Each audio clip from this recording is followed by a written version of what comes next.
सभी महानुभावों का मैं हार्दिक वंदन करती हूँ। मैं वंदन करती हूँ आपकी उस जागृति को, जो कुरीतियों के जो तले दबकर आपने जो जागृति को आज ऊपर उठाया है, मैं उस जागृति को वंदन करती हूँ।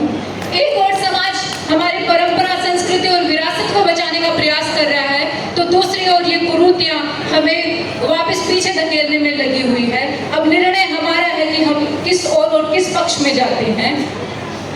आज समाज जो जागृति चुन रहा है, आज समाज को जो जागृति चाहिए, दहेज विरोधी क्षत्रिय संघ उसके आगे आगे चल रहा है और हमें उसके लक्ष्य कदम पर चलना है।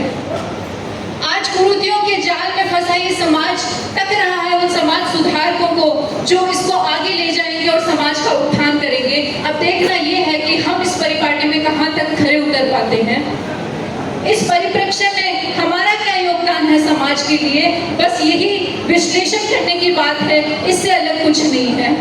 एक व्यक्तिगत विश्लेषण है, एक व्यक्तिगत सुधार ही समाज को आगे ले जा सकती है।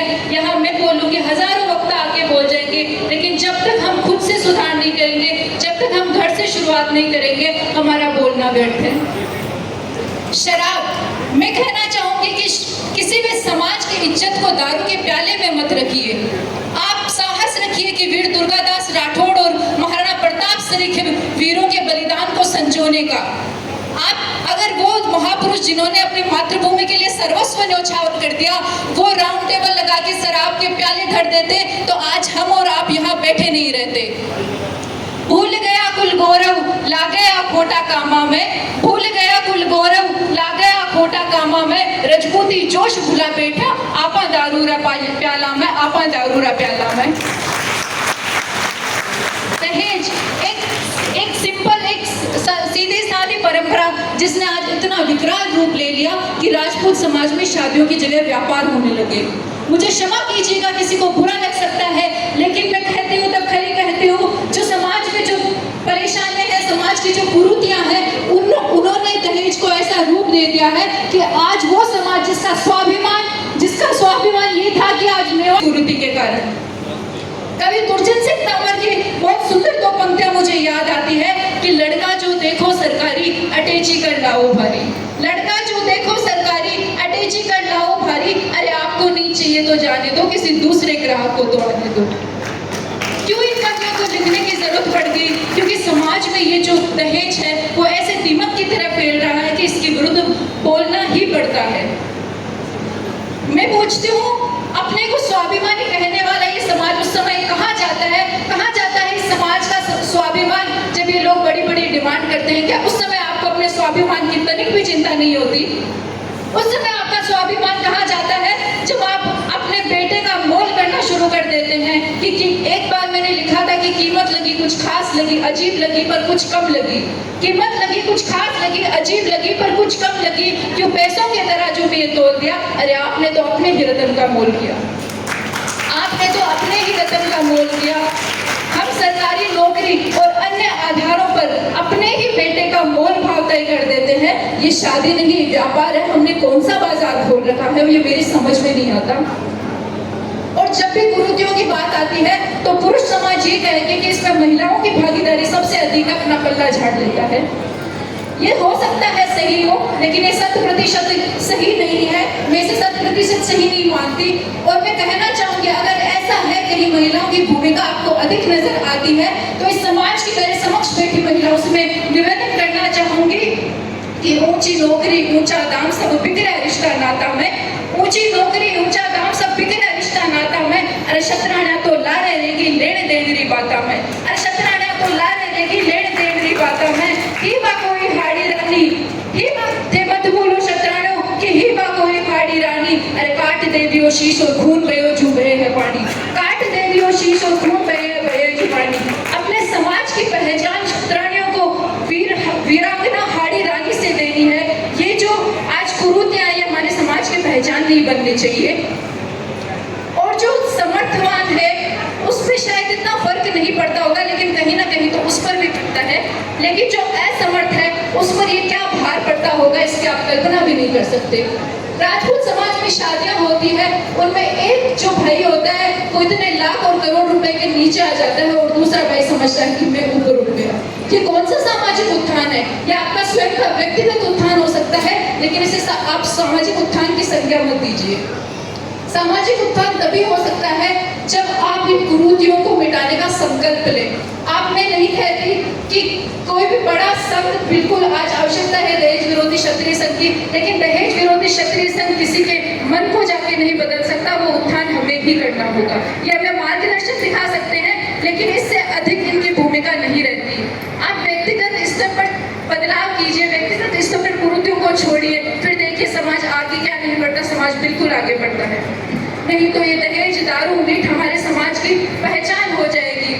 जीव मारे ज्वर करे और खाता करे बखान, पीपा बर्तन देख ले थाली माए मुसाण, थाली माए मुसाण। ये हमारे समाज की पहचान नहीं होनी चाहिए। कहाँ गया वो वीर, कहाँ गई वो वीरता, कहाँ गया वो बलिदान जो महाराणा प्रताप और दुर्गादास ने हमारे लिए किया था? क्या आज दारू मीठ हमारे समाज की पहचान बनेगा? एक मैं आपको एक घटना बताती हूँ कि जब मैं सोफिया गर्ल्स कॉलेज अजमेर की हॉस्टल में खड़ी होती थी, तो वहाँ पे 2 लाइन लगती थी, एक वेज की और एक नॉन वेज की। मैं वेज की लाइन में खड़ी होती थी, तो मेरे जो साथ की सहेलियाँ थी जो राजपूत थी, वो मुझे कहती थी कि अरे आप कौन से राजपूत हो जो मीट नहीं खाते।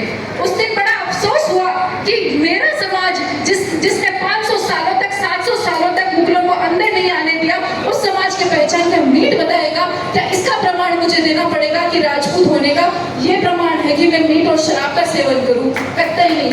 मैं मेरी जो महाराणा प्रताप है, जो दुर्गादास है, उनके बलिदानों को व्यर्थ नहीं जाने दूंगी। मेरा समाज अगर पहचाना जाएगा तो उसकी वीरता और उसके बलिदान से पहचाना जाएगा, और यही हमारा कर्तव्य बनता है।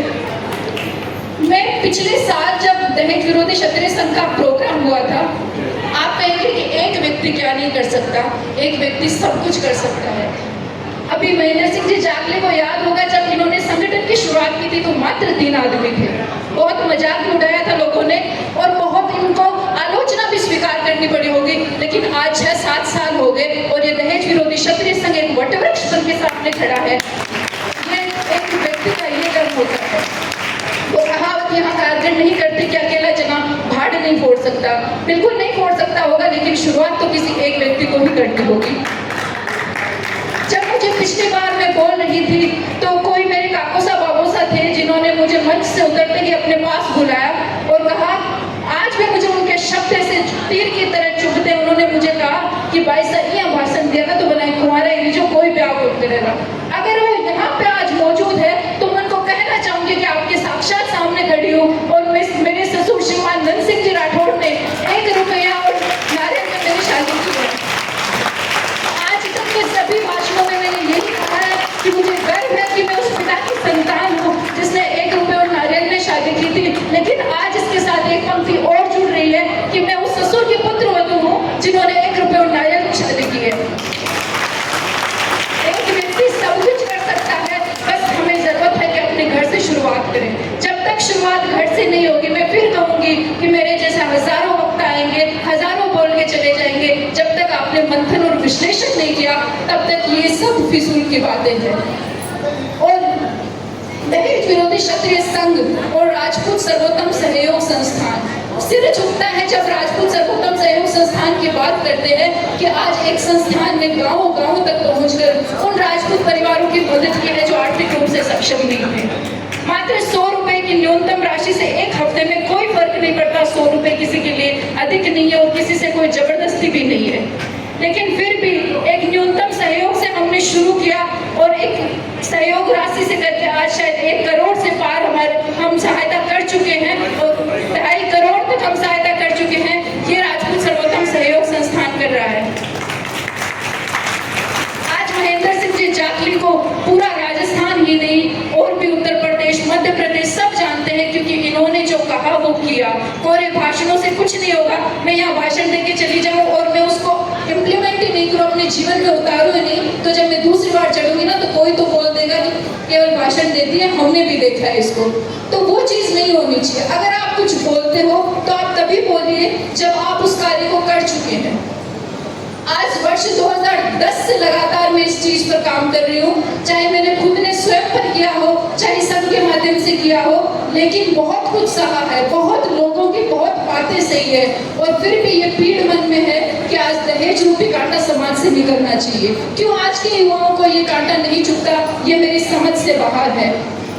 आज अगर महाराणा प्रताप और वीर दुर्गादास राठौड़ हमें देख रहे होते तो आज उनको कितनी पीड़ा होती कि मैंने किस समाज का निर्माण किया था, और आज कौन सा समाज है आप लोगों के सम्मुख खड़ा है। लेकिन फिर भी मैं कहूँगी कि ये छोटी सी शुरुआत कीजिए, बहुत छोटी सी शुरुआत जो है आपको आगे ले जाएगी। अधिक कुछ करने की आवश्यकता नहीं है, लोगों की बातों से ऊपर उठ के अपने घर से छोटी सी शुरुआत कीजिए। मैं आपको एक दृष्टांत बताती हूँ कि मुझे ये था कि जब मेरी शादी हो तब उसमें शराब का सेवन नहीं होना चाहिए। मुझे लोगों ने समझाया कि सारी शर्तें मानी नहीं जाएगी, इसलिए इस शर्त को जो भी आगे का जो परिवार हो उसके समक्ष मत रखना। मैंने नहीं कहा, मैंने मेरे पापा को भी नहीं कहा, लेकिन आज मुझे गर्व होता है ये बताते हुए कि जब मेरे ससुर मेरे घर पे आए तो उन्होंने चला के कहा कि साहब में शादी में शराब का सेवन नहीं होना चाहिए। आप सम्मानेंगे नहीं, उस दिन मेरे सर से इतना भार उतर गया कि आज मुझे जरूरत नहीं कहनी पड़ी, मुझे जरूरत नहीं हुई कि कोई एक इस शराब के लिए मैं बोलूं, मेरे ससुर ने पहले से इसके लिए कहा। और जो शतरानियां उनसे मेरा निवेदन है कि अपने घर से शुरुआत करके उत्थान की ओर चले। आज समाज को जरूरत है शिक्षा की, रोजगार की। हम कहाँ कुरीतियों के दलदल में फंसे जा रहे हैं। ये कुरीतियां हमारा सिर्फ उपहास बना सकती है बाकी समाज के सामने। मैं बहुत से लोगों के बीच, जो अन्य समाज के, उनके बीच कार्य करती हूँ और मुझे लगता है बहुत शर्म महसूस होती है कभी कभी जब अपने समाज के बारे में बोलते हैं कि आपके तो शादियाँ नहीं होती, आपकी तो डिमांड होती है, आपके तो व्यापार होता है। चुप रहना पड़ता है क्योंकि समाज की सच्चाई भी यही है। लेकिन आज मुझे गर्व है कि मैं यहाँ खड़ी होकर बोल रही हूँ कि मुझे दोनों ही परिवार ऐसे मिले जो कुरीतियों के खिलाफ थे। और महाराणा प्रताप जिन्होंने अपने मातृभूमि के लिए सर्वस्व बलिदान कर दिया, कि हम उन्हें एक छोटी सी भेंट नहीं दे सकते। हमें देना ही होगा, हमारा कर्तव्य है और हमें करना ही होगा। आज दहेज विरोधी क्षत्रिय संघ और राजपूत सर्वोत्तम सहयोग संस्थान जो कार्य कर रहा है वो अद्भुत है। और महेंद्र जी मुझे हर बार पर्सनल कॉल करके बुलाते हैं कि आपको आना है। मैं नहीं मानती कि इनकी तुलना में मैं कुछ भी हूँ, कुछ भी बोलने का सामर्थ्य रखती हूँ, फिर भी ये इनका बड़प्पन है कि मुझे मौका देते हैं और बहुत ही अच्छा काम कर रहे हैं। आप कोशिश कीजिए कि आप घर से शुरुआत करें, वरना मैं यहाँ से बोल के चली जाऊंगी, आप भूल जाएंगे। इसका कोई औचित्य नहीं है। अपने घर से शुरुआत करके इस समाज के उत्थान के लिए प्रयास कीजिए। इससे इतर ये समाज आपसे कुछ नहीं चाहता। मैं ये बस इतना चाहती हूँ कि जब राजपूत समाज की बात हो तब उसकी वीरता और उसके बलिदान की बात होनी चाहिए, उसकी कुरीतियों की बात नहीं होनी चाहिए। क्यों आवश्यकता पड़ी आज दहेज विरोधी क्षत्रिय संघ को, क्यों अन्य समाज को आवश्यकता नहीं पड़ती कि वो इतना बड़ा संगठन खड़ा करे। लेकिन दहेज विरोधी क्षत्रिय संघ हमसे प्रश्न कर रहा है कि आप इस संस्थान की आवश्यकता क्यों पड़ी, क्योंकि हमें कुरीतियों ने दीमक की तरह अंदर ही अंदर खा लिया और हमें इसका भान तक नहीं चला।